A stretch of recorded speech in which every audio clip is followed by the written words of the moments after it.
Okay, I got 7 o'clock, so call the meeting to order. Will the reporter please call the roll? Councilor Roberts? Here. Councilor Stinnett? Youth Representative? Here. Councilor Savage? Here. Councilor Fleck? Here. Councilor Solsby? Here. Councilor Urban? Here. Mayor Gowing? Here. If I'd known this could be this many people on council chambers, I would have put the Pledge of Allegiance back on, so maybe next meeting.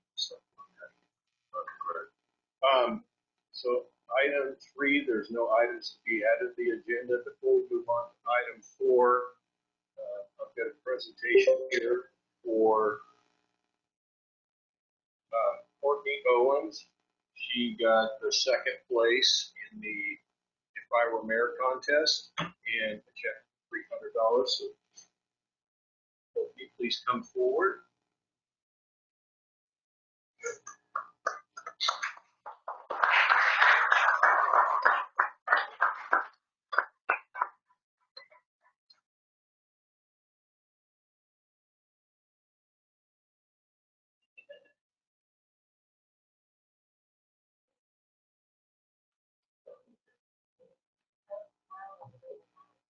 And we also have a honorable mention for Violet Rockerwoman, and we'll get that to her later.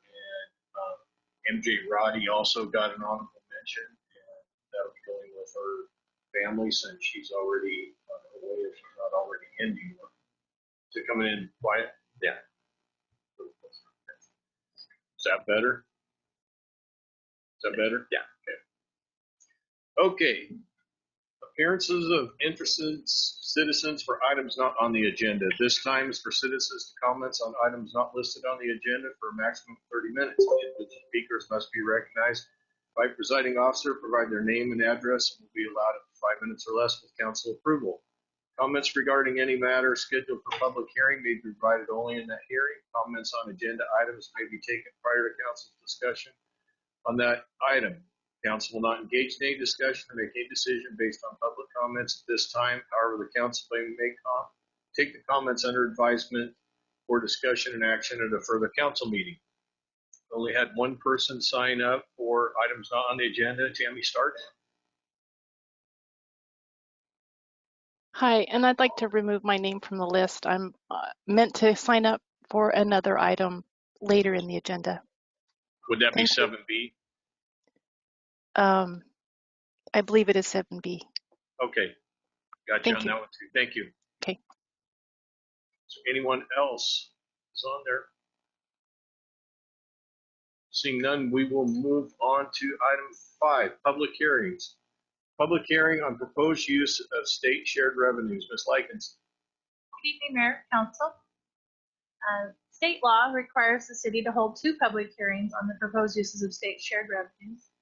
One before the Budget Committee, which was held on May 6th, and one before the City Council. Each hearing provides an opportunity for citizens of Cottage Grove to comment on the proposed uses of the funds.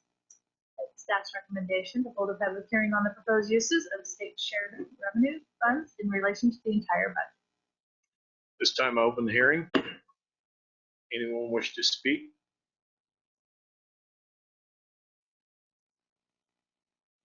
Seeing none, I'll close the hearing. Item B is 21-22 budget hearing. Ms. Likens. Thank you, again, Your Honor. The City of Cottage Grove Budget Committee has met and approved the 21-22 budget. After the presentation of the budget message, there were some changes made, and they're outlined in your memo before you this evening. If you have any questions about those changes, I'd be happy to answer them. The public hearing this evening is a requirement of Oregon revised statutes and must be held prior to the City Council adopting a budget resolution. That budget resolution will come forward at our next council meeting. The purpose of the hearing is to receive comments from the public regarding how the city spends its money. And it's staff's recommendation that the council hold a public hearing on the 21-22 budget and consider making changes as requested or deemed appropriate and are allowed lawfully in Oregon budget law. Before we actually take public testimony, I'd like to say that staff has a couple of recommendations that I wanted to bring forward this evening. And we always monitor the budget as we're going forward from the time the budget is approved by the budget committee to the time of the adoption actually occurs. And I have a couple of proposed changes. One would be with the revenue in the general fund, in that we increase Northwest Natural Gas franchise to $90,000. And we also increase CenturyLink franchise to $19,000 for a total general fund revenue increase of $45,500. On the expenditure side of that, in development, there will be some personnel costs that are recommended, and I think Public Works Director Faye Stewart will comment on those, as well as change in the engineering personnel services, and that one of the line items that was there and approved by the budget committee wasn't included in the total. The cell was left off of the formula, so that's being added into it, as well as changing the internal support department contingency, increasing it from $258,395 to $278,490 to offset for the budget in the general fund balance. And there may be other proposals that you'll want to consider tonight after you hear public comment. So at this time, I recommend we hold the public hearing. Okay. This time I'll open the public hearing on the budget. And so I have three. So you got two is the same person on here, but I got three people signed up for 5B, and I'll take them in the order that I have them wrote out. The first would be Lynn Blackstone.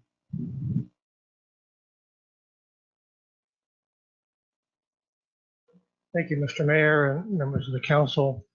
My name is Lynn Blackstone. My business is 609 East Main Street, home at 2051 Bennett Creek Road, Cottage Grove. The council has already received a joint letter from me. Matt Parsons, the board chair of the Community Development Corporation, and Shauna Nye, CEO of Cottage Grove Chamber. So rather than repeat what we wrote in the letter, I'd like to use just 3 minutes to share with you some personal thoughts. So here's my reality. I'm 69, and I'm in Act 3 of a 3-part play called Life. Instead of thinking these days much about success, I find myself mostly thinking about secession, as in the future. What type of town can I leave behind for those who are the ages of my kids and grandkids? As some of you may know, I had a major life change just 5 years ago when I asked a rather simple question: what can I do to help my hometown? Little did I know that it would lead to me becoming a commercial real estate developer and broker, and on the boards of the Chamber and the CDC. I also asked a second question: what happened to Cottage Grove? How did we get here? And what needs to happen to have an abundance of well-paying jobs? When we moved here in 1985, the downtown, the heart of our community, was vibrant. But over the next 20 to 30 years, a slow decline set in. Why? Well, here's my theory. Our roots are as a timber town. In the early 1980s, when the spotted owl decisions came down, they devastated the timber industry and our community. Many local business people, our town's entrepreneurs, closed their business and left. As a way to think about this, imagine, if you would, our entire town as a company. And suddenly, the management team, or sales force, is no longer here. How devastating would that be to a company? And if you're on the board of directors, and incidentally, you are, and you want to get the company going again, you've got to rebuild the management team and the sales force. So to do so, you've got only two options. Either number one, you recruit key people from the outside, which would be analogous to convincing businesses to move or expand their business to Cottage. And or number two, you raise up entrepreneurs from those who are already employed here or who live here. Just 2 years ago, I would have said, we don't have inside the people we need. We've got to go look outside. I was wrong. They've been here all along. They just got here, or they will soon be coming. 2 years ago, when my wife and I, Deb, bought the bank building, the biggest, ugliest building downtown, there were 2 commercial tenants in the building. Today, there are 23 commercial tenants in the downstairs. Every office and cubicle is rented, and this in the midst of COVID. We have been blessed beyond measure. The entrepreneurs in our building are amazing. They are old and young. Some have been here for 4 decades, some for 4 years, and some for just 4 months. We need more entrepreneurs, more job creators. The Chamber and/or the CDC have neither the capacity nor the capability to find, recruit, encourage, and mentor these job creators. So we have reached out to you to ask for help. Help us bring Oregon Rain to Cottage Grove. We need you. Thank you. Thank you. Second one I have signed up is Shauna Knight.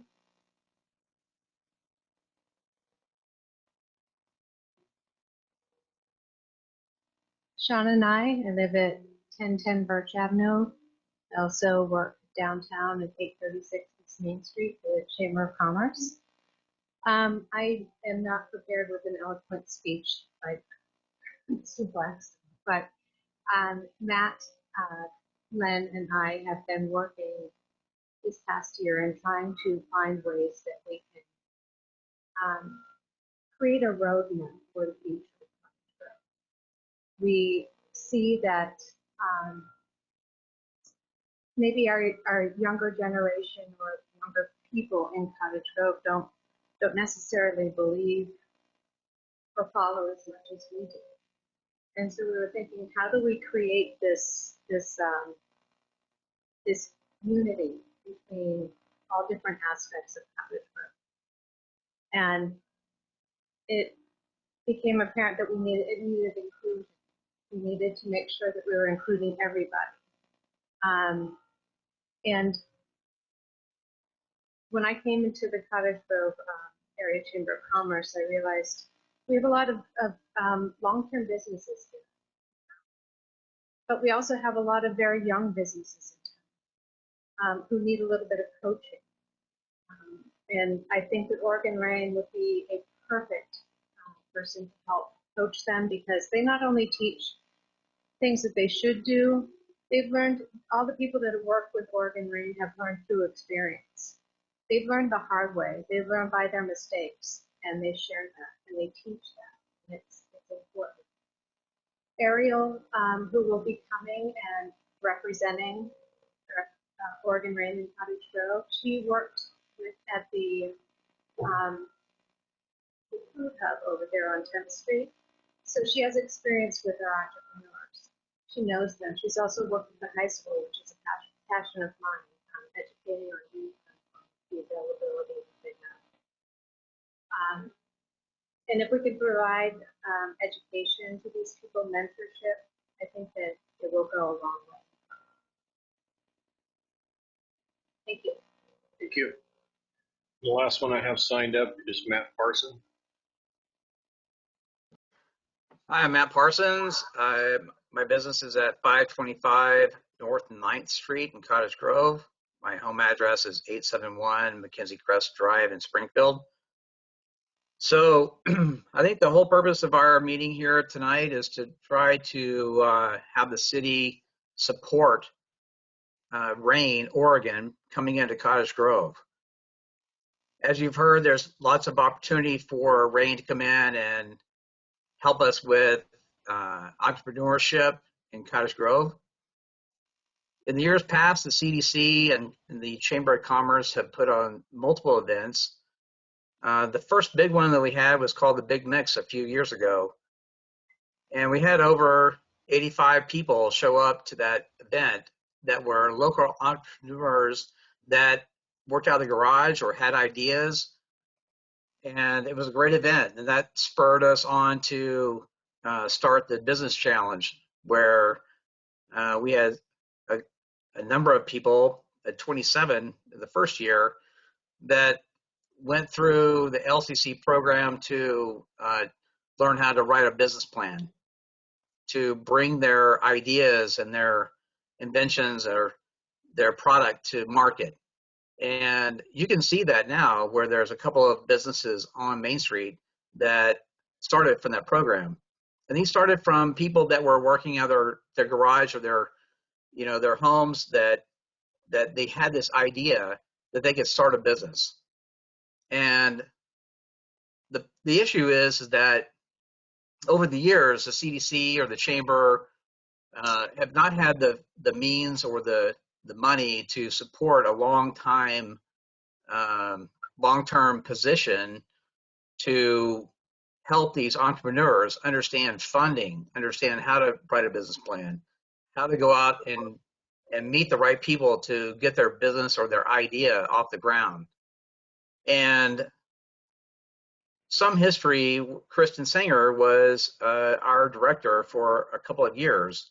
And while she made some progress, the funding wasn't available, and the level of experience needed to help these entrepreneurs get to the next level was not available to us.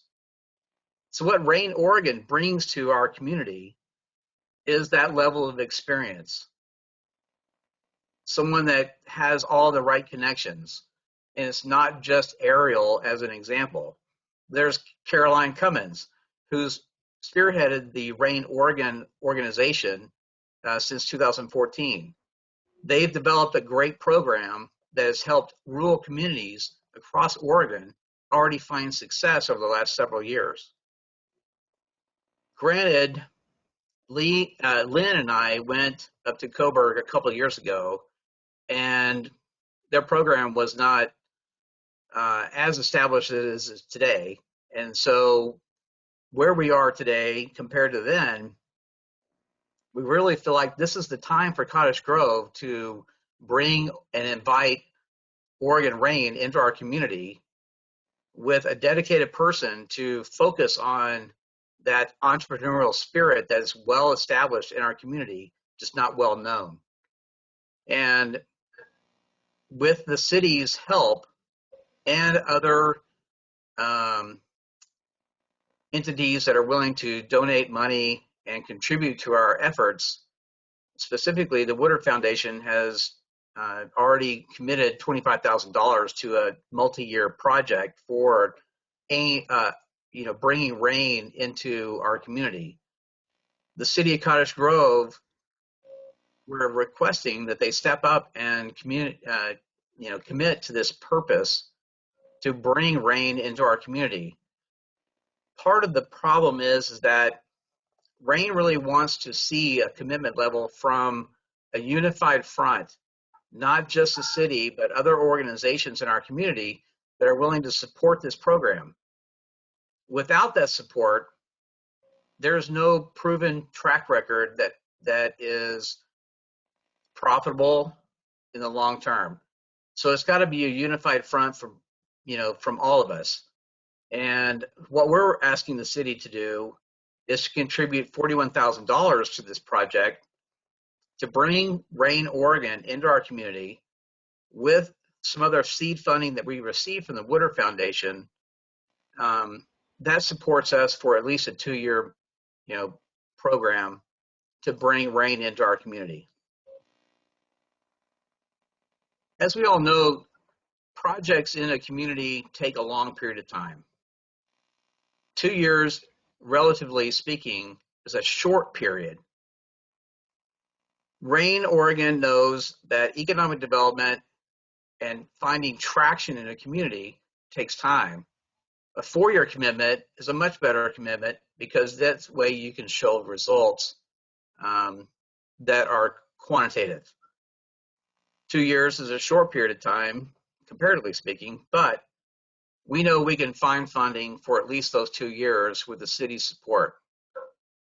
Long term, we'd like to see this program continue in perpetuity to continue to develop that entrepreneurial spirit, which leads to other businesses bringing up themselves and also hiring staff, employees, and expanding out of the garage or smaller spaces into larger capacity, and being able to fund employment, adding jobs to our community that are local, that are committed to our community, not someone coming in from the outside that has no concept of what it means to be in Cottage Grove, and really has that grassroots coming up from our community and building a successful business and employing people in our community.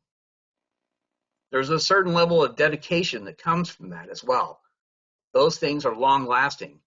And that's what Oregon Rain is trying to bring to our community, is a long lasting program that has proven itself over time to be successful. So we gladly want to participate with the city of Cottage Grove to promote this program. We cannot do it without the city. Rain Oregon is very specific that they want a commitment level from the city first, and other organizations are gladly invited in, but it has to be the city that does this. And we think this is a great time for Cottage Grove. There's lots of great opportunities that are at our doorstep right now. And this is the time for us to embrace this program and invest in our long-term future, especially for local entrepreneurs that are ready to get their feet wet, step up, build a business, and be successful and a great contributor to our community. So I think all three of us are in a unified place. We'd like to ask the city to step up and join us and lead the way into this program. And I think all three of us would entertain any questions or concerns. Thank you. I have no one else signed up on here. Is there anybody that missed to speak? Seeing none, we will close the hearing. Brings us to item 6, consent agenda. Move approval. Second. I have a motion with a second. Is there any discussion? All those in favor signify by saying aye. Aye. Opposed? It brings us to item 7, resolution and ordinances. Item A is second vote for ordinance number 3141, amending Cottage Grove Municipal Code, Title 14, Development Code for a setback of yards. Ms. Ferguson. Thank you, Mayor, councilors. This is an item that is before you, having come to you originally on May 24th for a proposed amendment to Title 14 Development Code to remove parking areas from the setback yard applicability section in the industrial and park and recreation districts. The Planning Commission originally held a public hearing on this ordinance in April 21st of 2021 and recommended approval to council. The council held that first vote on May 24th. A small error was found in the draft ordinance. A code section had been labeled 4.4 rather than 14.4, which led to a recommendation to hold a second vote on the amended ordinance. It's now appropriate that the council consider this ordinance, which is number 3141, for a second time. Or any discussion? Mr. Fleck. I was just going to make a motion, Mr. Mayor, move that the council adopt ordinance number 3141. Second. I have a motion with a second. Is there any discussion? Seeing none, will the recorder please call the roll? Counselor Roberts. Aye. Counselor Stinnett. Aye. Counselor Savage. Aye. Counselor Solsby. Aye. Counselor Fleck. Aye. Counselor Irvin. Aye. Youth Representative. Aye. Mayor Gowing. Aye. Okay, item B is resolution authorizing application for House Bill 2003 Planning Assistance Grant. Ms. Ferguson. Thank you. So the Oregon Department of Land Conservation and Development is now accepting grant applications for planning studies to support the implementation of House Bills 2001, which was for middle housing, and 2003, which was housing implementation. The city has been invited to submit a grant request to support the implementation of our 2018 housing needs analysis and continue the work that we did in our 2019 housing strategies implementation plan. This grant would fund the hiring of a consultant to work with council and stakeholders to develop strategies to encourage the development of affordable housing in Cottage Grove. Staff is asking that City Council approve the submission of a grant application to DLCD's House Bill 2001 and House Bill 2003 Planning Assistant Grant Program to fund this development of an affordable housing strategy implementation plan. That grant application, by the way, is due June 30th. I do have a Tammy Stark signed up to speak on this one. Would you like to give comment?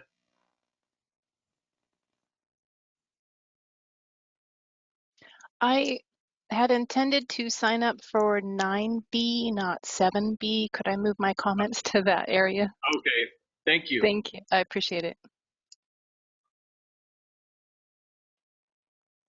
Okay, is there any discussion on this?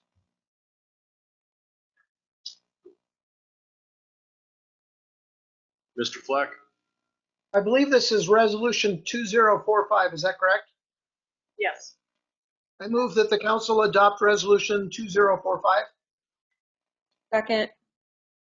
I have a motion with the second. Is there any more discussion? Seeing none, will the recorder please call the roll? Counselor Roberts. Aye. Counselor Stinnett. Aye. Counselor Savage. Aye. Counselor Solsby. Aye. Counselor Fleck. Aye. Counselor Irvin. Aye. Youth Representative. Aye. Mayor Gowing. Aye. Okay, item C is resolution adopting Cottage Grove Area Transit Development Plan Project. Ms. Ferguson. So as you know, we were awarded a statewide transportation improvement fund grant last year to develop a transit development plan. We've been working with LCOG for over a year to complete this plan with a stakeholder advisory committee on which Councilor Irvin has been sitting. Kelly Clark from our LCOG project manager presented the draft TDP to council on April 21st. The document was made available for public review and final comments through May 10th. That final draft was given to you for this meeting and incorporated small changes that were suggested during the open comment period, including some text edits for typos, clarities and consistency, some additional photographs, added definitions, clarifications to some of the maps, updates to existing transit service references, and some expanded discussion of our capital strategies narrative section. At this time, we are asking City Council to adopt the attached resolution acknowledging the Cottage Grove Area Transit Development Plan as the guiding document for our transit program design and implementation over the next 5 years. And that would be the revised final draft that incorporated those changes. Kelly Clark is also here if you have any further questions.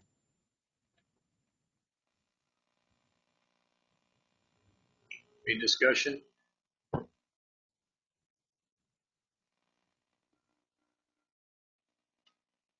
Mr. Irvin. Thank you, Mr. Mayor. I would move that we adopt resolution 2046. Second. I have a motion with a second. Is there any more discussion? Any questions for Ms. Clark? Seeing none, will the recorder please call the roll? Counselor Roberts. Aye. Counselor Stinnett. Aye. Counselor Savage. Aye. Counselor Solsby. Aye. Counselor Fleck. Aye. Counselor Irvin. Aye. Youth Representative. Aye. Mayor Gowing. Aye. Brings us to item D, a resolution adopting the city youth protection policy. Mr. Myers.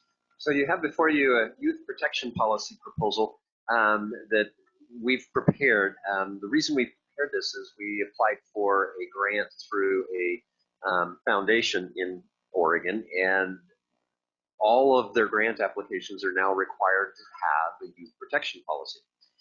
We did some research. We couldn't find any other city example for a youth protection policy. We could find some recreation districts, but they didn't quite fit what we do in some of the activities that we have. We did find a number of universities that had good policies that fit with the variety of things that we have going on in Cottage Grove, as well as we found a sample on the internet from a consultant. So we've crafted this policy to protect youth and minors in our various activities that we do: Youth Advisory Council, peer court, library programs, and employees. We actually have our 5 summer hires on now for their minors, and so they would fall under this policy as well. And so actually, after crafting this for the grant application, we thought it was a great idea to have in place. Maybe it will be a model for other cities, but you have it before you. Friday morning, there was a question brought up about the new House bill that's on the governor's desk for signature, making all elected officials, including local elected officials, mandatory reporters, and whether we needed to add anything in there for that. We already have staff that are mandatory reporters. Our police officers are mandatory reporters under state law. And so we don't feel we need to add that in because it's already state law. If you did want to add anything in, what we recommend is a little amendment to Exhibit A in the second paragraph under duty to report, that it just simply say city staff designated as mandatory reporters under state law must report pursuant to state law. So they follow the procedures and requirements under state law as a mandatory reporter. We didn't feel like we wanted to spell those out in this policy because that may change from time to time under state law, and we change our policy at different times, and just to keep it smooth like that. So that's the only change that could be put in there. We don't think it's necessary, but it could be put in and help clarify that there are mandatory reporters on the city staff. And staff includes city officials, elected officials, employees, volunteers, all of that. Mr. Roberts? Thank you, Mr. Mayor. Richard, did the city attorney look this over? Yes. Yeah. Any comments from her? They were really excited by it. They thought it was really good. I think they made some little changes. There were some grammar things, but yeah. And we've run it by our insurance as well. Thank you. Thank you, Mr. Mayor. Mr. Fleck?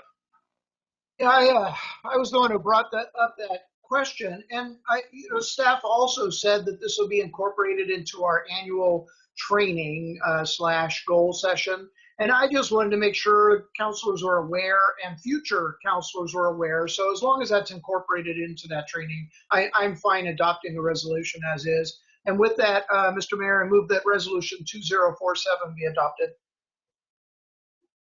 Second. I have a motion with a second. Is there any more discussion?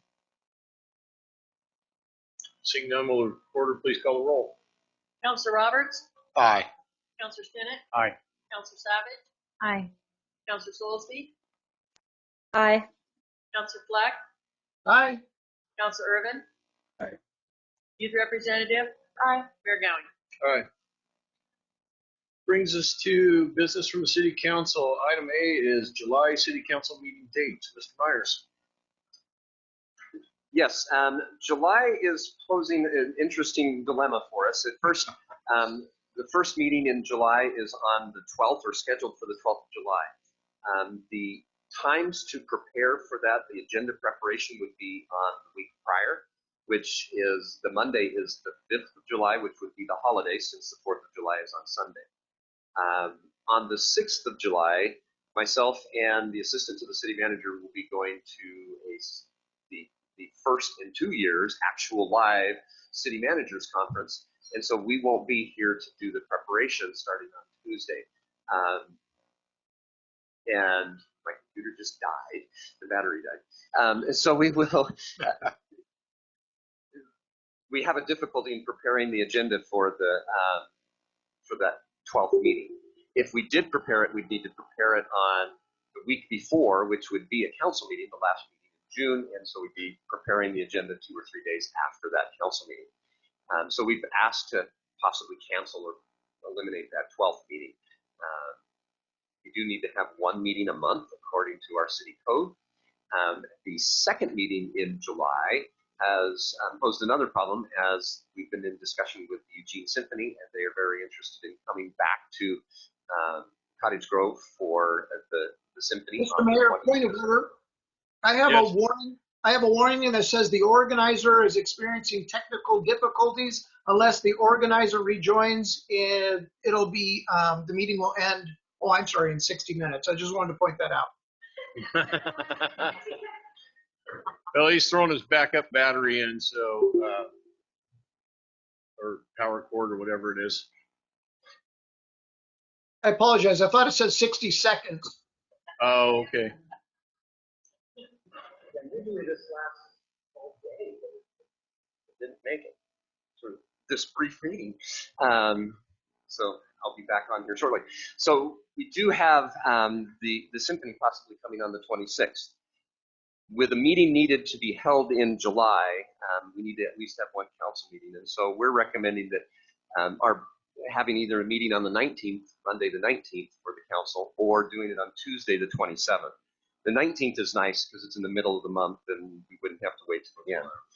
We also want to make sure you're aware that on July 1st, we may be holding a special meeting because we will be opening the bids for the library roof, possibly, and that's the hope there. So we would be having a meeting at the very beginning, and we'd be looking forward to trying to do that one, but it would be just to do the bids for the library roof. So I guess the question is, what do you want to do? And this could be a little summer break. Lots of cities take a little summer break. I'm okay with the 19th. I don't know. Yeah, I agree, Mr. Mayor. I can handle it. Those of you online, does 19th work? We need a formal motion for that then? Got the thumbs up. I entertain a motion then that we move the July meeting to the 19th. Second. All those in favor signify by saying aye. Aye. All right, that was easy. Concerns of council?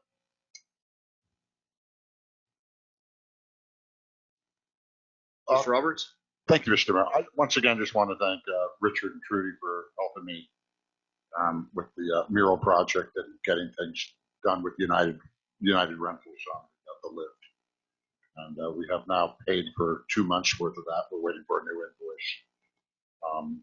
Painting of the actual mural will begin tomorrow, and we're hoping to have it done in about 3.5 weeks. So thank you very much for your help and support. That's it. Anyone else? Mr. Stennett?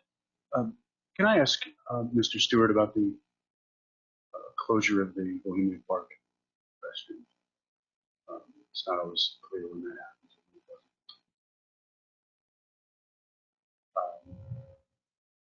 Sometimes they're closed, sometimes they aren't. You go ahead, Mr. Stewart. Okay, thank you, Mr. Mayor. Councilor Stennett, the bathrooms, depending on the weather, if it's a rainy day, the bathrooms will most likely get closed a little bit early because there's a lack of use and we experience more vandalism on those days. Days where the weather's good, the bathrooms, we work to try to get them closed between 6 or 7. That's when they get cleaned and they get closed and ready for the next day. If there's an event at the park that goes later than the normal hours, then and the request is made, the bathrooms are kept open until the event is completed. So less use corresponds or correlates with more vandalism. Is that, am I hearing that correctly? Yeah, so what generally happens is that when the weather's nice or halfway decent, we have a lot of folks using the park, mostly kids around the area, the playground equipment. They're generally there with their parents or guardians or grandparents, and you know, everything seems to go pretty well. On days where there's less use, you know, potentially no kids playing on the playground, then we have folks that hang out under the picnic pavilion area portion, and we generally experience graffiti in the bathrooms. Sometimes I mean, there's a myriad of things, holes get punched in the wall, so We generally are trying to keep the bathrooms open when there's a legitimate good use and folks take care of it, and then try to minimize the vandalism that we experience at other times during the day. Thanks. I guess I just wonder if there's a different way to, I mean, can we do something else about that? I mean, when there are users on these days, even when it is slow. Yeah, I'm not sure, I don't Counselor. know. We've been doing this now for about 5 years, and this seems to be the best way to minimize. I suppose if we had if we could afford to pay somebody to be there, or if we had some volunteers that were willing to be at the park and kind of oversee it, but that hasn't worked very well for us to date yet. So, true. Thank you. Mr. Irvin? Thank you, Mr. Mayor. Ed posed the question on the Friday agenda session meeting and received an answer to it, but I think it'd be beneficial just to hear the progress on what's going on at the skate park. I prefaced that a few weeks ago. A friend and I were talking, and he asked what had happened to one of the rails that goes down the stair section at the skate park.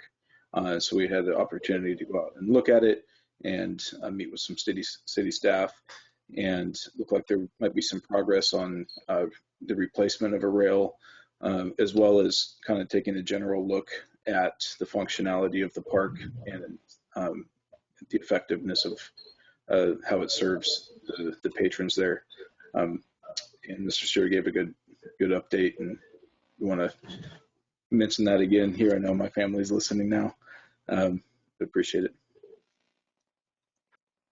So if I may, Mr. Mayor, Councilor Irvin, there was some concerns or questions regarding some drainage that needs to be improved or opened. So we need to get staff over there to try to unplug the water drain in one of the low spots. Our staff has acquired and actually welded together a new rail that will be installed possibly this week.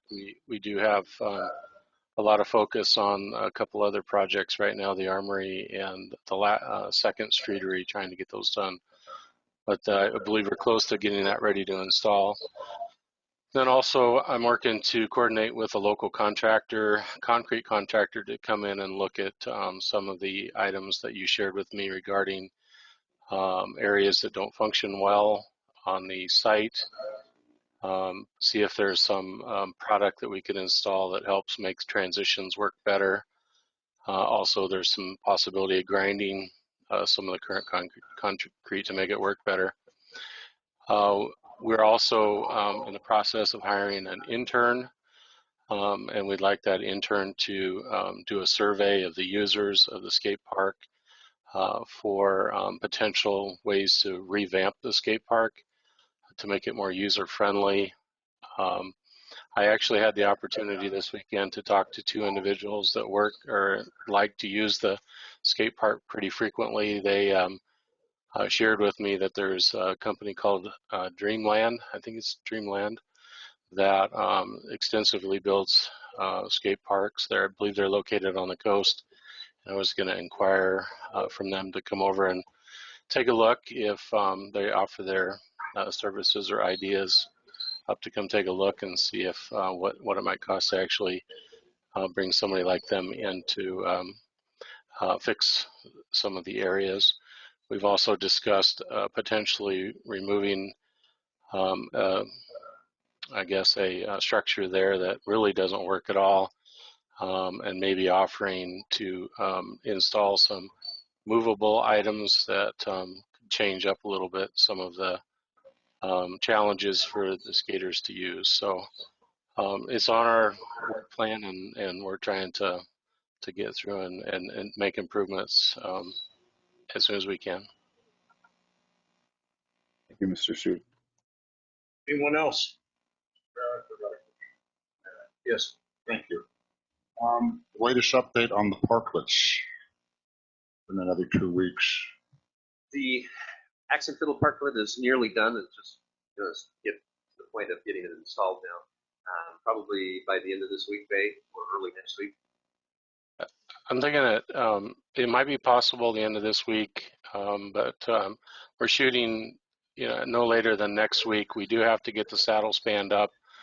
We have concerts in the park starting next Wednesday, and we have a 3-day event that needs the saddle span, the 24th, 25th, 26th. So we're trying to get there. It's essentially ready to go set up on site, but it's going to take us a day and enough staff members to get it put into place. That's wonderful news. Thank you so much. The last one is we're still waiting for parts. Parts. Oh, those been hard to get because of the, yeah. And then how long will those be up? When will they have to be required to be put into storage? At what time of the year will we be putting those away? I'd have to look at the ordinance again for creating that, and we waived the starting time to sped that up as a result of COVID. So that could change, but I think it's November or October. Late October. Yeah. Thank you. And one last just quick comment. Scott, I got to check out one of the Fords. They're very nice vehicles. I'd like to see more of those. Thank you. Thank you, Mr. Mayor. Ms. Soulsby. Thank you, Mr. Mayor. I have been hearing that it's a possibility that the All-America Park bathrooms are going to be, oh, never mind about that. So is the Armory open to any events at all this summer? We're trying to get it open, and so the chamber used it just last week or the week before last. We have an event in there this weekend. We're trying to shake it down, see what we need to do. We're still got some stuff we need to do to make sure it's safe for the general public to come in and use, and not getting into places that are not repaired. And so we're just about ready for that. It's going to be pretty cool when we get it open again. We're hoping that we'll be open in July or late this month. For sure. Wonderful. And then also, I just had one more comment. I would just hope that all elected officials would feel the responsibility to be a reporter on elder abuse and child abuse anyway, just as a common thing. And we shouldn't need to put it in, but I don't care if you decide to put it in, because I think that is absolutely our responsibility as parents and just caring people and citizens of Cottage Grove.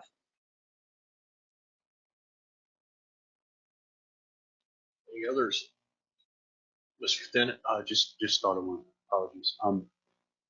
Forgive me for not already knowing this, if I should, but how would we act on the request for Oregon to establish that? So I was going to talk about that on the TV.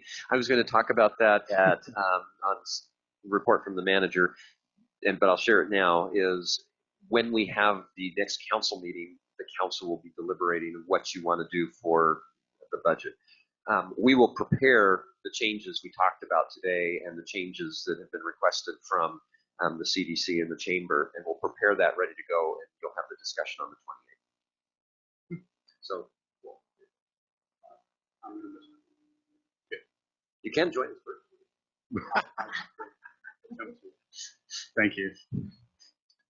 Okay.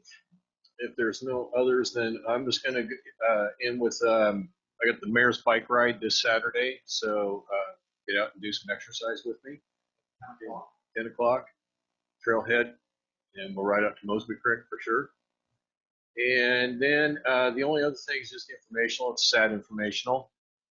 Some of you may know LaWanda Manning, Senator James Manning's wife. He's the senator of the northwest Eugene area of Veneta. She passed away on Friday. I'm not sure why, what happened, or anything, any details. She was a sweet lady. My heart goes out to Jim because she was his rock and organized his life. And so there's a big hole there, I'm sure. And I'll let you guys know what I'd like the city to send something to him. He worked with the YAC a lot. And so when we know more, I'll share that with everybody. So that brings us to item 9. Business from the city manager. Item A is community sharing warming shelter report. Hello, we have Forrest on from Community Sharing. They are going to do a presentation for the warming shelters. You have a copy of a report as well. And from the standpoint of the operations, I think we've talked about the staff and what the city did to get the logistics moving and putting together. But Forrest will put that presentation, and I made you a presenter, so you're ready to go. If you have a PowerPoint, I believe. Thank you so much. Yes, I do have a PowerPoint. I am not super familiar with sharing the screen. So I think, let me see if I can figure out how to share my screen with everyone.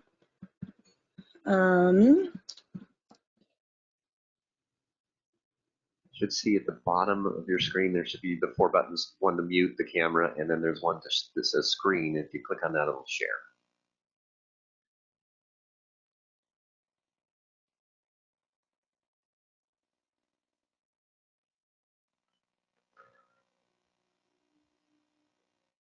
I think they've frozen.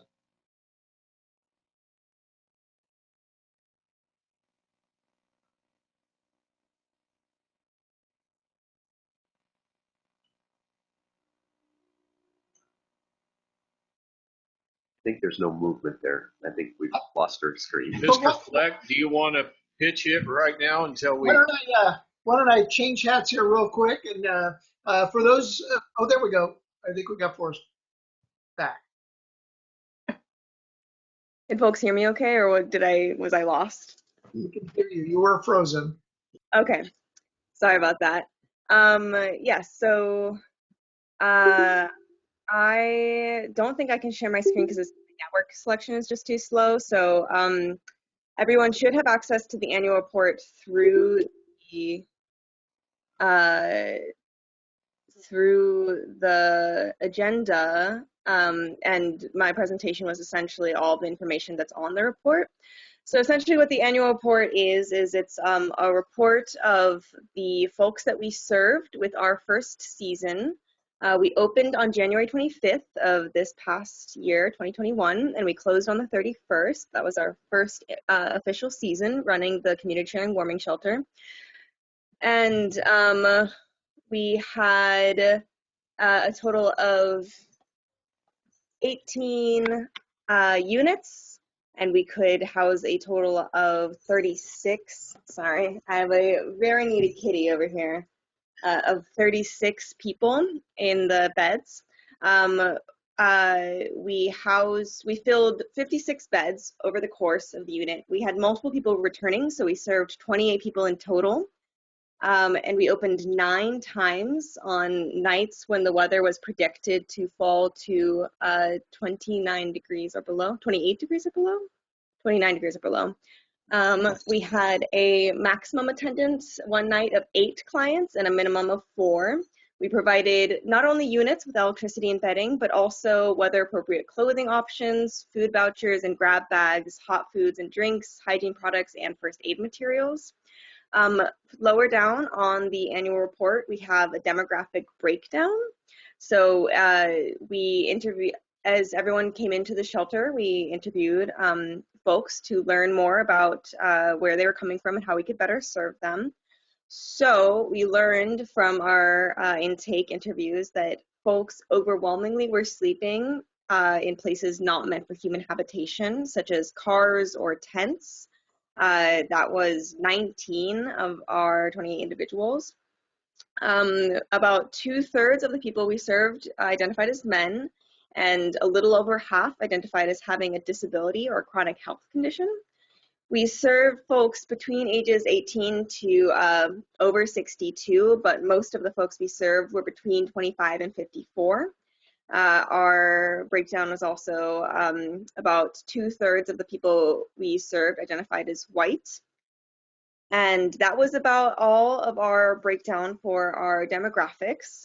We had a really successful season this year, in my opinion. We had wonderful staff who have kept the shelter running, and folks from the community seemed really interested. We also had 0 reports of any kind of conflict or problems on the site staff. There were no drug use on the site. There was no weapons found on the site. It was a really successful year.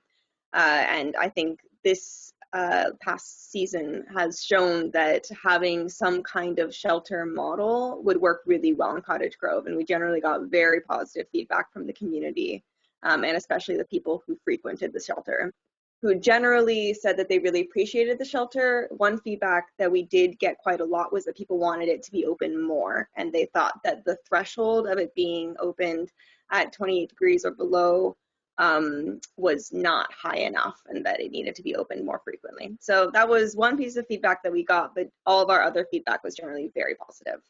And that's about all I have to report. That report is in PDF form, so it is easily accessible. I tried to make it as easily understood and readable as possible, but if folks have any more questions about how we got that information, how I compiled it into the report form, or any other questions about how we set up the shelter this year or anything like that, I am happy to answer.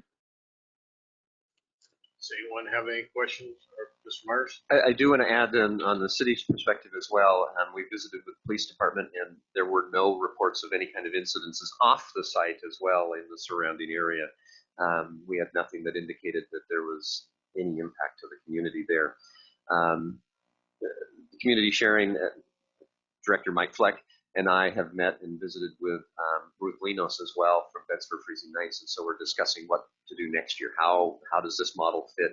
Is Bedford Freezing Nights going to be looking at restarting and going again next year if COVID opens them up, or is this a model that can be then used in the future by Bedford Freezing Nights or community sharing, or maybe even a partnership among all three of us? Mr. Roberts? So Richard, that ball is still in the air on whether or not we hand this back to the churches in the fall, or winter, or if we continue on. Right. Yeah, I'd like to see it continue on. We put a lot of money into this. We built a really state-of-the-art facility there. I was really proud to work with Mike and his crew. I think I did 8 out of the 9 nights, help set up and tear down. Mike put together a very good staff, along with the volunteers. I enjoyed it very much, helping out. I lived that life 32 years ago. So to see our community come together and try to change lives was really warming to me. So I want to thank Forrest and Mike and all the crew for what you did do. I really much enjoyed it. And if it does continue on at the site, you can count on me next year. Thank you. Any other? Mr. Fleck? So just one other point I wanted to bring. There was a lot of concern that if Egan didn't open and we did, that we'd end up with folks coming down from the metro area. Actually, I don't know that Egan opened once when we were open. They had a real tough time getting volunteers, and then their weather didn't seem to be quite as cold as ours quite often. And so you can see by the numbers that clearly didn't happen, even though we opened up anyway. So I just wanted to report that as well, because I know that was a concern of the council. All right. Seeing that, Mr. Stennett? I want to applaud community sharing and a lot of great volunteers for an amazing pivot in a very challenging time to get something done that matters in this community. I think if someone freezes to death in Cottage Grove, it's kind of all our fault in a small way. And I just congratulations for stepping up and making this happen. I would love to see it continue and be staffed all the time. I don't want the message to be that your houselessness is okay as long as you're not in danger of dying because of it. That said, that this is an amazing thing that helped a lot.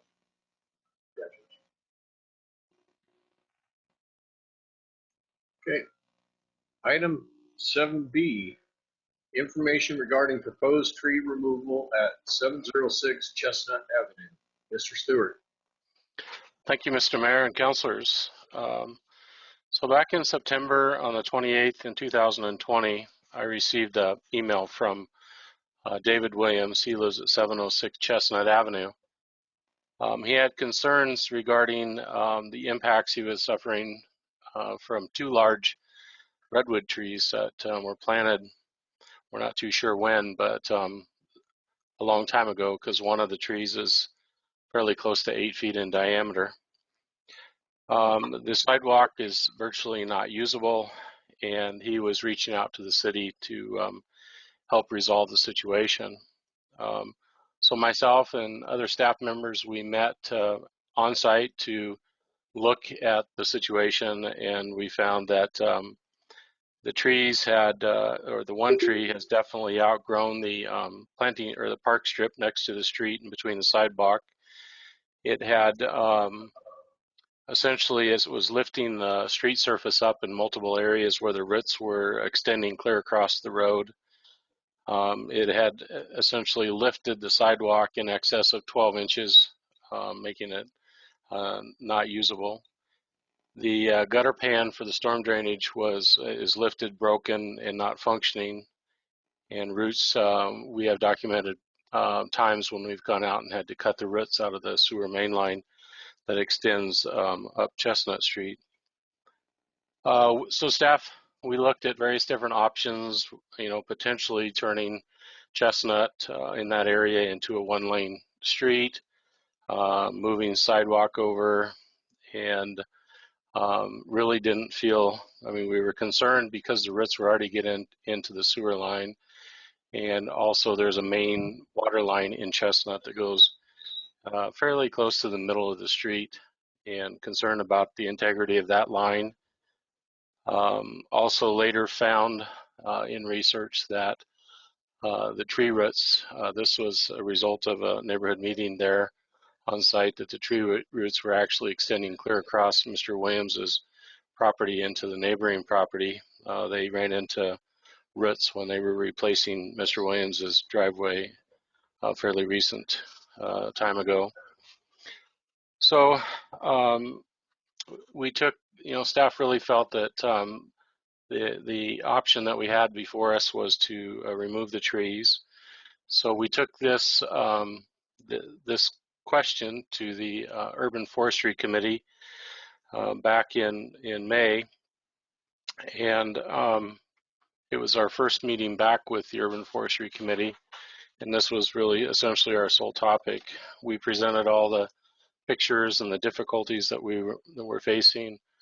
Most of the members on the committee would like to find another solution for the tree, but ultimately believe that this tree is wrong tree in the wrong place, I think was what was said by the members. There was a lot of discussion in regards to how the tree could live in another manner in our community. So there was a conversation about milling the redwood in the community and using it for park benches projects, maybe making it available to citizens for planter boxes or garden boxes. There's also some conversation about capturing maybe finding an appropriate location to capture the history of the tree, maybe over by the museum or another location in the community at a park.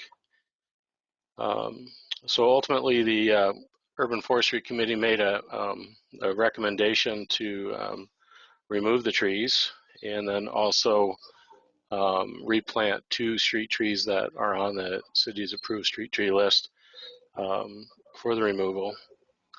I received a letter from Mr. Williams' attorney, Mr. Kelly, stating that this was a financial hardship for Mr. Kelly, and encouraged me to get with the power company to see if there was any assistance that they could make. So I met with our local Pacific Power representative on site, and the individual said that the trees violate a couple of the electric power provision regulations. One is the first tree is within 10 feet of the power pole and transformer, which is illegal. And the second tree actually has live power fed lines that are up against the tree, which is another violation of regulations. Not too sure why the power company hadn't brought that to our attention, other than these trees are kind of out of sight, out of mind. So with that information, they went back to their superiors at Pacific Power and believe that Pacific Power's tree-approved removal team would come in and take the trees down, as long as the city would haul off the limbs, and we would deliver the logs to whoever we were going to use to mill logs up. With that information, the next step for me was to call a neighborhood meeting. We noticed a circle 500 feet in the neighborhood, which is, we extended it out from our normal notifications for planning activities and made sure to notice the folks that received notice for all of our applications. Held that meeting in the community about 2 weeks ago. We had approximately 20 individuals that showed up to the meeting. I shared with the group the challenges that we were facing. We had a representative from Eco Generation and also from Forest Web, and they proposed that they would supply 4 coastal redwoods to be planted in their preference in 2 in Bohemia Park and 2 in Coiner Park. They would also supply others if we wanted to plant some in the Disc Golf Course North Regional Park. And then also proposed that we try to utilize the lumber from the redwood in the community. We have received a letter from them, which I'll let the mayor share or dispose. There was also another citizen present at the meeting that talked a lot about the benefits of trees, how they clean our air, they provide wildlife refuge, they also help reduce heating and cooling costs to homes for shade, purify water, lots of benefits, and also talked about the Tree City USA program and acknowledged how the city had been recognized for 27 years and also 4 years in the growth, and shared, very valid points of why it's important for us to have trees, and try to find ways to promote more tree growth and protection in our community. The individual wanted to remain anonymous, but also offered that if there was a way for the trees to remain at their current location living, that this individual would donate $1,000 to try to offset some of the repairs to the damage that's been caused.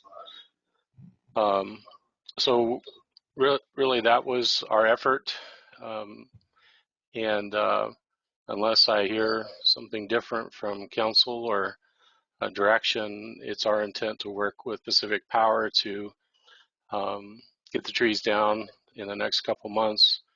I did call and talk with the owner of Starfire, and they would be happy to, as a community company and support the community's effort, they would be happy to mill the trees into cans that can dry and then be remanufactured for items to be built with the material in our community.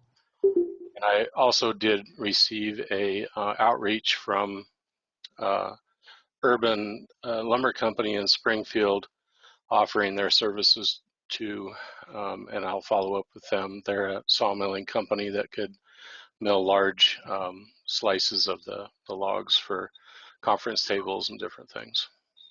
So at this point, staff's recommending that the trees come down and proceed in that direction. So at this time, Tammy Stark's been patiently waiting to speak, so I'll call on her.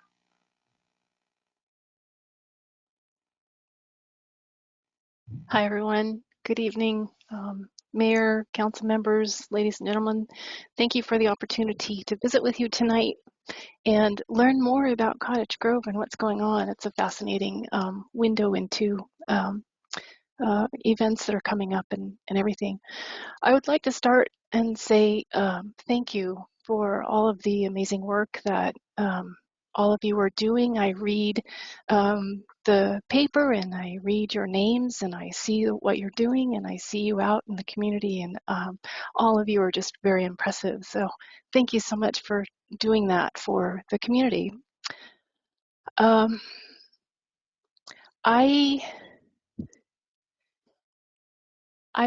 want to honor and recognize the amount of attention that has been given to this topic. It's very clear that you folks value not only community and economic growth and development and good jobs, but also the environment in which we live. So I just want to acknowledge that. If I have missed a community opportunity to comment before this, I may very well have, but it seems like the opportunity to comment, I probably should have come forth earlier, but I was not aware of any other opportunity except for the community meeting at the site a couple of weeks ago. I'd like to share a couple of facts that you may already know. If you have looked into this topic, you'll know that real estate values increase with mature landscaping up, and homes sell up to almost $10,000 more if they have mature trees and landscaping. As community members, we pay twice the cost of in current air conditioning and heating if we have fewer trees, and that's up to $360 out of pocket every year for all of us that are impacted by those trees being removed. It just gets hotter, it gets drier, it gets windier, the air's more polluted, the water's more polluted, and thank you, Faye Stewart, for bringing up some of the other values of trees. So I won't belabor all of that, but I do want to move on to another topic that I have found interesting lately, and that is there are other communities have dealt with these issues before and learned a tremendous amount about how to reduce infrastructure impacts from large trees and large not flora and fauna, but flora. And there are quite a few different ways to deal with that. It may not be the case in this particular instance, but things like routing sidewalks around, installing alternative sidewalk materials, raising the heights of sidewalks, removing sidewalks, creating tree islands or islands where plants can grow, using expansion joints, creating an easement for areas, using root barriers excavating, pruning roots, and then using root barriers to keep roots from going in places we don't want them to grow, and then creating root canals, for lack of a better term, where we do want the roots to go. And in other things too, and I shared these a fascinating resource with Mr. Stewart, who has that can share with everyone. But Palo Alto did a tremendous research project and documented a lot of these things that could be done. So I realize that the decision has already been made, but I wanted to provide an alternative viewpoint for your consideration. I'd also humbly ask that if the city would be willing to learn more about the ways to reduce conflict between infrastructure and roots and implement those strategies for trees that are not quite as big so that these problems can be prevented in the future. We have these amazing resources and assets that can be used. Like we have the mural tour. We could have a tree tour. We just have wonderful opportunity to increase our ecotourism footprint, which would simultaneously bring in money and tourists and prop up our local businesses while working with our natural assets and preserving and conserving those natural assets. So I would ask that we learn more as a community about these strategies and try to implement these in the future. The other thing I would suggest that might be able to be done is that waiting until the birds and other critter nests have been vacated by their animals. It's prime season for birds to be reproducing at this time. And in fact, to point, when we were there, there was a downy woodpecker that was coming to visit the tree when we were all standing around the base of it. So it's a tremendous habitat for animals, as well as providing a lot of benefits for us humans. And I think those were the points I wanted to make. Yes, looking at my list. So thank you very much for the opportunity to speak with you tonight. And thank you again for all of your hard and amazing work to make Cottage Grove the unique and special and wonderful place that we all love and enjoy. I appreciate your time and attention. Thank you. Thank you. Did you want to speak on this letter? So David from ECO signed up, but is not here, but go ahead. I'm speaking on David's behalf for both of us because David I has. see your co on the letter. So. Yeah, he has had some health things that had to be taken care of and couldn't be here tonight. Could you so, state your name and address for the record? I'm Christina Hubbard. I live at 30521 Overholster Road in Cottage Grove. I'm also the executive director for Forest Web. And I'm representing tonight myself and David Gardapi, who is the ED for Echo Generation. Hopefully I have this mic where it's not too loud. Faye mentioned the letter that we had submitted already. David wanted it read into the record tonight. So I will go ahead and do so. Dear Mayor Gowing and distinguished council members, on behalf of Echo Generation and Forest Web, we recommend the City of Cottage Grove move forward for the removal of 2 redwood trees at the corners of G and Chestnut Streets. We request the city resolve to remove the trees and address the damage to streets, sidewalks, and underground infrastructure in a timely manner.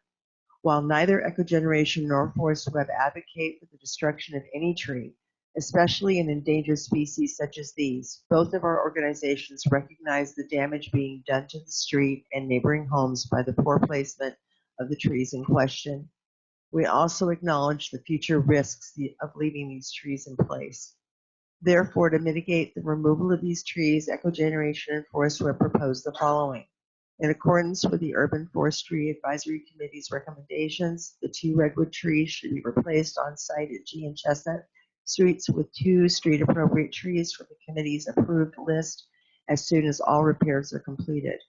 We also add our recommendations to those of the Urban Forest Advisory Committee that once the trees are milled, all the lumber should be used within the community of Cottage Grove.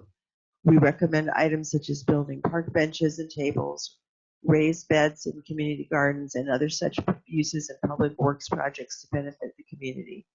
We also support an idea that originated at the community meeting held on June 5th, a commemorative historical piece we created from the larger tree to document the history of these 2 trees and be placed at the Cottage Grove Museum or other appropriate site.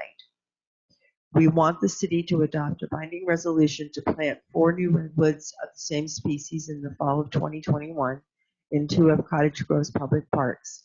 We recommend 1 pair of trees be planted in Bohemia Park and the second pair at another park of the city's choosing.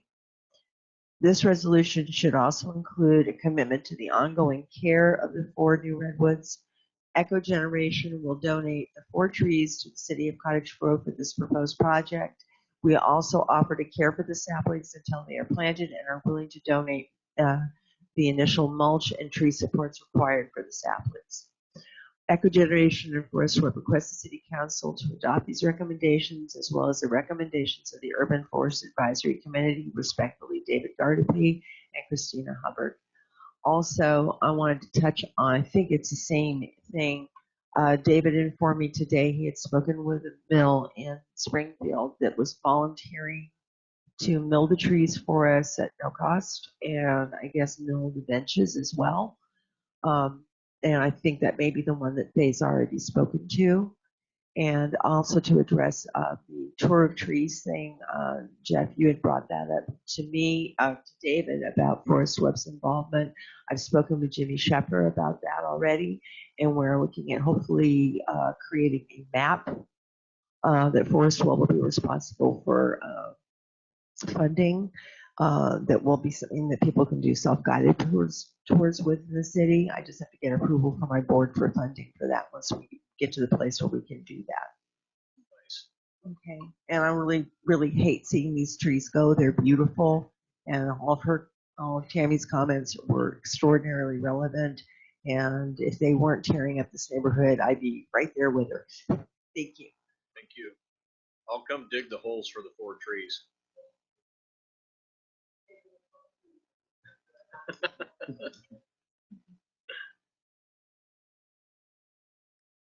Is there any more comments on this? Courtney first. I just wanted to say from like a youth's perspective, I think it would be a good idea to like donate some of the wood to the Cottage Grove High School for the woodshop class, so that students will be able to utilize it to make projects and stuff like that. Maybe the cabinetry class could use it and do some kind of cabinetry project. I think that'd be really cool. So, Mr. Stinnett? I guess I'd ask Mr. Stewart, can we accommodate the timeline of the I guess the breeding cycle and the natural cycle of the birds, and can we wait to let that play out as Ms. Stark suggested? Is there a harm in that? Yeah, I'm not 100% sure. We're gonna have to work with Pacific Power and see when their availability is to schedule this work. I'm guessing it's going to be later in July, possibly into August. Hopefully that'll help with the nesting season. But there's a lot of work, coordination, and effort and getting on schedules. So it's not like it's going to take place within the next couple of weeks. Mr. Roberts. Thank you, Mr. Mr. Stewart, did we by chance run our little camera car through the infrastructure down there? I don't know that it's possible that we have to send a root cutter down through the sewer line, and it's hard for that item to go down through the sewer line. So we do that on a fairly regular basis, at least a couple times a year. So I'm not sure that it's physically possible to send it down through that specific line. So if the trees weren't removed, how long would it be before we had total failure of that part of the infrastructure? I mean, we already have total failure. The storm drainage system's not functioning. The sidewalk's not usable. The street is, some of the neighbors there might like the street to be left that way because it's got about 5 or 6 natural speed bumps to slow cars down. But we can't sweep the street. The infrastructure for the street base is compromised because of the roots. Short of having a water failure, which I hope we don't have before this takes place, all the rest of the systems are failing. Thank you, Mr. Stewart. Anyone else? Ms. Savage? Thank you so much. I went and visited this site today, and I have to say these are gorgeous trees. They're absolutely beautiful. My heart aches with how much damage they're causing. My question, Faye, is what's going to happen if the trees get cut down? What happens to the root system? Do the roots get ground up so that the street is then level? Does it just get chopped off? What's the next step? Just that initial cut. So once the main stems are removed, we will need to remove the stump. We probably want to do that carefully because we know the root system is pretty extensive. It actually is into the Mr. Williams's house foundation, so we would want to be cautious. We'd probably want to just sever the root from the stump itself. We're also going to need to be cautious about roots that might be wrapped around the water lines. So we'll take the main stump stem and grind it down. In the street, when we remove the pavement, we'll probably, if the roots are on the surface, which they appear to be because of the heaving in the street, those roots will be removed in the process. But it's going to be a combination of leaving some and also taking a lot of it out too. One last parting thought I'll leave is, as I'm hearing this story played out, I love that there's exactly the same species of tree willing to be donated. I love the idea of them going into Bohemia Park. I love the idea of a large ground that is saved and preserved and maybe tells the story of what's going on. It's a little piece of history. It's so cool to see such large trees, and I'm sad that it's been so destructive on the neighborhood. But I see that, I'm envisioning that at Bohemia Park. I'm envisioning the large round, even with those trees that are planted there. These trees are planted here in memory of this other tree that had to be taken out. In my eye, I thought that was really cool. I don't know if other people will think that. I also like the idea of it being placed in the museum, but my heart is breaking at the thought of needing to remove these trees, but it's so much damage, the wrong trees in the wrong place. I agree. Courtney? Something that I was thinking of is, I like the idea of planting trees in Bohemia Park, but I'm just thinking I don't want the same thing to happen again, 100 years in the future, where the trees are too big and they're ripping up the sidewalks, and there's probably I know there's a sprinkler system under Bohemia Park, but I don't know if there's water lines. There's power lines there too. Do you guys, have you already picked a spot where you think that it won't mess anything up after they get really big? Oh, I'm sorry. Yeah, I'm pretty sure that we can accommodate an appropriate location for the two trees in Bohemia Park. There's lots of areas that, yes, there's irrigation, but we know where all the lines are since the park's been built fairly new, and we can pick the appropriate location for the tree to grow, and hopefully it'll have get to live its full lifetime there. Okay, thank you. Any other? Mr. Irvin? Thank you, Mr. Mayor. I just want to make sure there's enough trees to constitute a grove so we can have a Bohemian Grove in Bohemia Park. Mr. Fleck? So, and I appreciate, it sounds like everybody's come together with this. I raised some concerns Friday morning. It's great to say let's do stuff, but we have to look at the expense, and it sounds like staff has really worked through that. So, that's great. I'm all in favor of putting trees in. I don't believe Bohemia Park is actually a city park yet, but I'm sure that foundation is happy to do that.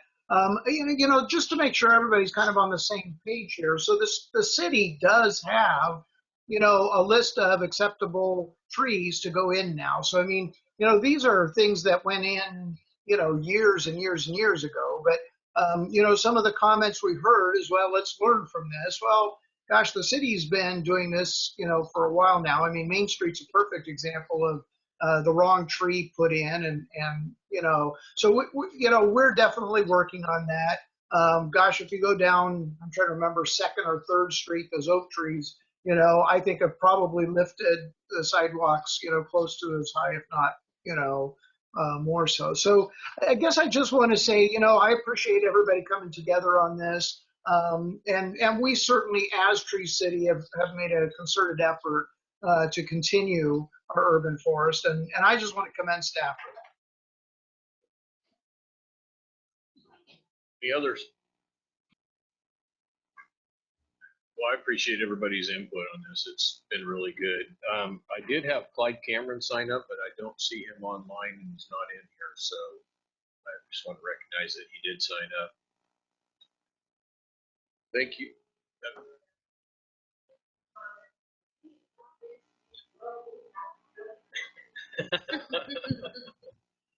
What are we going to do?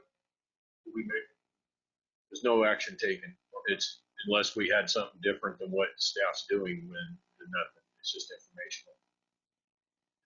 informational. Okay, and Mr. Fleck, the comment was they have more trees if you want more trees. So report from the city manager. Just a couple of items. We talked a little bit about a couple of the House bills that are on the governor's desk, ready for signature. The one is the mandatory reporting.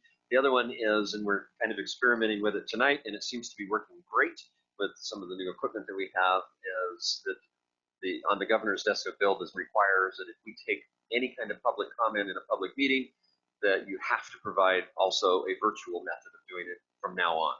And so we have the sound system on in here. Notice if you're yourself speaking in the room to see if we can keep it from echoing and creating the reverb that it did initially when we started this a year and several months ago with all of the fun pandemic. It's working well and doing well. We can actually hear in the room for people that are speaking as well as that are online speaking. So that's good. So we're trying to make those preparations for that bill to go into effect. There are also another bill, a couple bills on homelessness and addressing those issues and kind of codifying the Martin versus Boise case as well. We're working on those and making sure we're able to move forward with those. Those are also, they're not on the governor's desk to sign yet. They're in the president's, Senate president's desk right now for him to sign to go to the governor. So we'll be following those. Just wanted to update, let everyone know, we mentioned this Friday morning, but June Chada, the field rep for Senator Wyden, is retiring. And so just wanted to let you know that we'll be sending a letter off thanking her for her service. We've done an email already in discussion with her, but we'll be doing that as well. And then the last point was I was going to talk about the budget discussion that we're doing that on the 28th of July. We just held the hearings today and gather that, and then we'll put together the packets for that and for discussion on the 28th. That's all I have. All right. There's no attorney tonight, no items removed, so we're adjourned.